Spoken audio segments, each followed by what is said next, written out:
It's games like Clash at Demonhead that make retro gaming so much fun. I mean, sure, other games like Star Tropics and Metalstorm are amazing feats of programming, but what about the other guys, those beautifully flawed games like Clash at Demonhead? They may not have the best graphics, the most memorable soundtrack, the most polished or play-tested levels, but games like this one got it where it counts, and at the end of the day are just as worthy.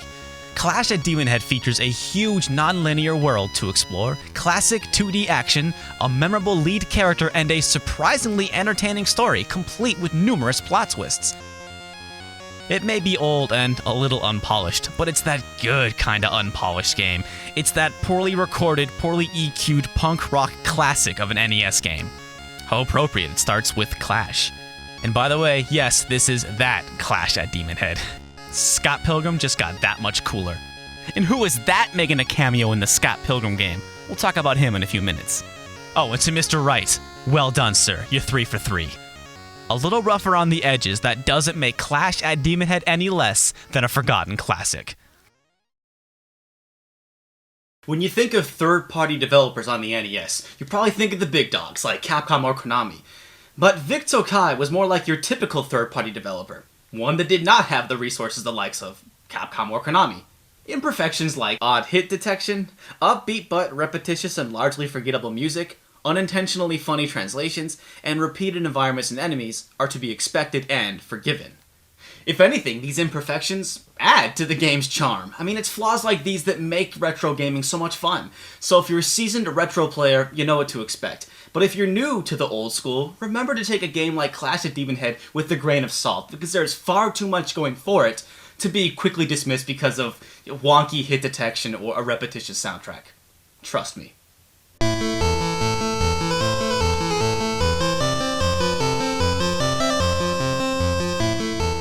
The world of Clash at Demonhead is one of the biggest you'll find in an NES action game, with over 40 routes, not counting numerous secret and underground connecting paths. But unlike, say, Castlevania 2 Simon's Quest, it's got a great big map that you can pull up anytime. And unlike Friday the 13th, this map is actually useful and easy to navigate. This game isn't just big, there's also lots to do. Among other things, you must hunt down 6 medallions, guarded by not 6 bosses, but 6 governors. Yeah, I never said that translation was perfect. Finding all the governors won't be easy, but don't fret. Much like with Nightshade, half the fun of this game is just spending your first hour or so bouncing around, finding clues, talking to people, and trying to figure out what you're supposed to be doing. Playing through this game reminds me of what I used to do all the time when I was a kid. Draw my own maps and take notes.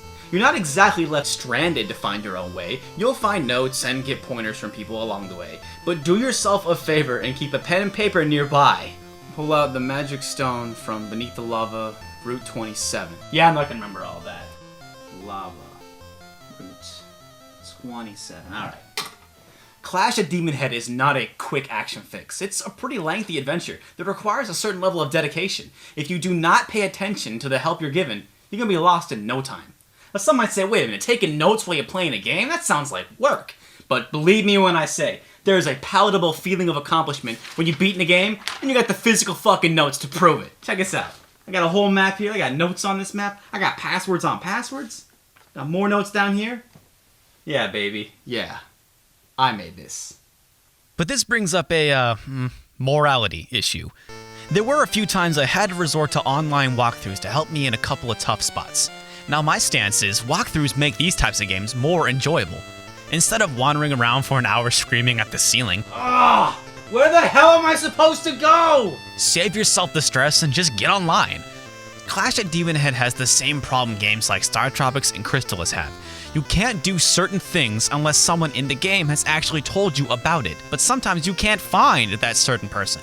But when I played through it a second time, I realized that I was told where to go and who to talk to. I just didn't take very good notes and got lost.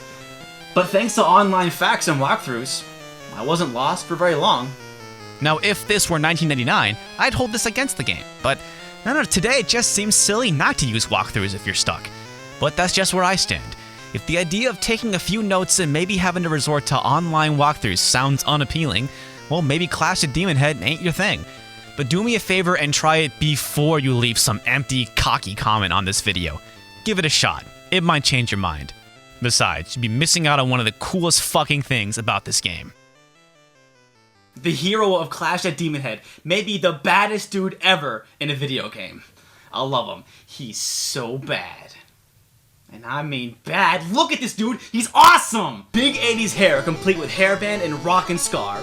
Rad ass knee-high moon boots. Sweet lady killing pecs. Secret agent. Scuba diver. Mountain climber. Daredevil. But what's the raddest thing of all? His goddamn name is Bang.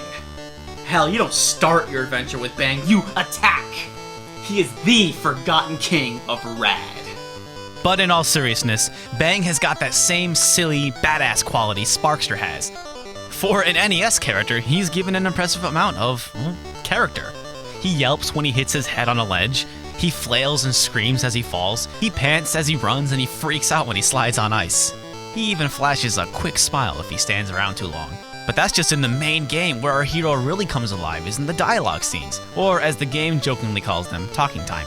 He doesn't spout delicious bad jokes like Nightshade, but his well-translated comments coupled with a variety of well-drawn facial expressions make him a genuinely likable and fun protagonist. The King of Rad even has his own quick cameo in the Scott Pilgrim video game. I haven't played the game myself, but I'm told he appears in Chapter 7. And thank God this game was made before the days of voice acting. I can only imagine how terrible this would sound with real voices. Awesome, it's a sprite. I'm Phasia. You must get to Route 35 quickly. That beastly devil Rowdy has kidnapped the hermit. Please help him. Yeah, thank God. And this brings up another truly amazing detail. Clash at Demonhead has probably more story and plot twists than any other NES game. Seriously, I had to be careful about what I show you in this review because I didn't want to spoil things. The story is still very, tongue-in-cheek and nothing really compelling, but keeping in mind how old this game is and how small time of a developer Vic Tokai was, it's still really impressive. The story is surprisingly well conceived, complete with a couple of red herrings, a handful of oh shit, did that just happen? Moments, and a few lines that had me laughing pretty hard. Ordinarily, one does not expect an NES game to have such a well-developed lead character and well-written dialogue scenes. Not to mention a pretty solid translation, given the amount of text, of which there is a lot. Still no word on governors, but whatever, it's kind of funny. Vic Tokai had a similar ambition with their 1988 release of Golgo 13 Top Secret Episode. However, it's done much better here. Clash at Demonhead stands as one of the most enjoyable story experiences on the NES, one of the few titles on the system that actually has spoilers. It's seldom I praise a game for its story, but Clash at Demonhead deserves credit. At the top of this review, I mentioned there's a couple minor issues with this game. But to be completely fair, I feel like I have to address two things that really bugged me. To get through this game, you'll need more than a few visits to the store to stock up on items and weapons. By the way, I love the fact that it's called the Super Shop. Oh, look at his adorable daughter. What a family man. But there's only two ways to get to the store. Use the shop call item or go to this one spot in the game. Now, the shop call item is really cheap, but if you forget to buy one before you leave, you're screwed. You'll have to tread all the way back to that one spot. So do yourself a favor and buy 3 shop calls immediately, just in case you forget. And make sure you learn the teleportation spell right away, so if you do forget, you can just warp back to Route 5 and visit the shop. Another thing that bugged me was, well, check this out. Bang is a natural swimmer, but if you dive down without an aqua lung, he gradually loses health, which is totally fine. But if you dip down for any length of time, you get hurt. Yes, doing this actually hurts you. So let me get this straight. Bang is our hero, and he's one bad mother shut your mouth. But he can't hold his breath for like 3 fucking seconds? Vic Tokai attempted to fix this problem by giving Bang the ability to jump on water, but it's really hard to do. Luckily, your life doesn't work like you'd think. Even though I have 4 bars here, I actually have closer to like 6 or 8 hits. So you replenish your life a lot quicker than you lose it, but this is still really dumb. Now, typically at this point, I talk about the history behind the game, but there's not much to talk about. I can only assume that Clash at Demonhead sold little and went nowhere.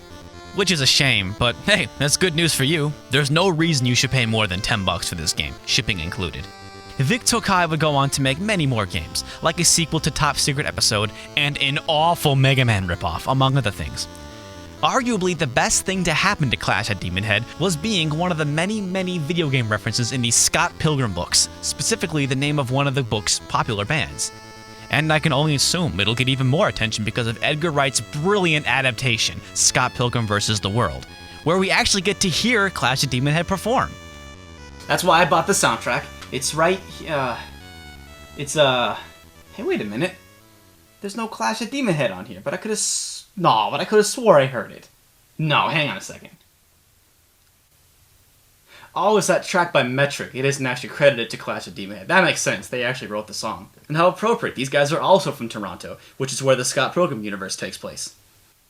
Oh, right. I own the CD, but I'm listening to it on my iPod. Figure that out. Alright. I think it's time we say goodbye. So, until next time, it's the Happy Nerd saying, remember, it's okay to be totally in lesbians with games. Cheers.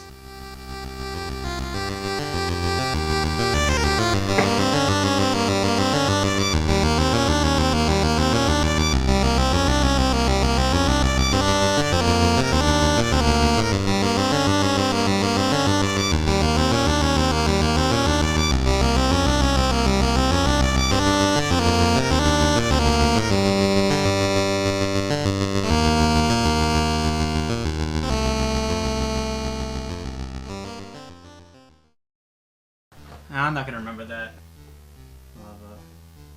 Route 27. Fuck, what am I doing?